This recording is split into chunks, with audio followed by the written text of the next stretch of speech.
Dunia inaenda kushuhudia fainali za kombe la dunia zinazofanyika pale Marekani, Canada pamoja na Mexico, ikiwa ni makara za 23 ambapo mataifa yameongezeka kutoka mataifa 32 mpaka 48.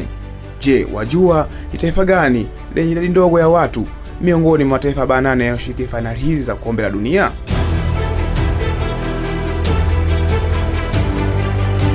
Leo nakupeleka mpaka katika bahari ya Caribbean ambapo inapatikana taifa la Curacao.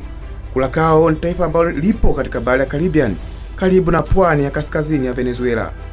Kijiografia, Curacao ipo katika eneo la Amerika Kaskazini, ingawa iko karibu sana na bara la Amerika Kusini. Eneo lake ni takriban kilomita za mraba 444. Curacao ina wakazi wapatao 156,000. Licha ya kuwa na idadi ndogo ya watu, Curacao imefanikiwa kujitokeza katika michezo na utalii duniani. Kwenye soka, timu ya taifa ya Curacao imepiga hatua kubwa katika miaka hivi karibuni. Kwa mujibu wa viwango vya FIFA vya Juni 2026, Curacao ipo nafasi ya 82 duniani na 8 katika ukanda wa CONCACAF.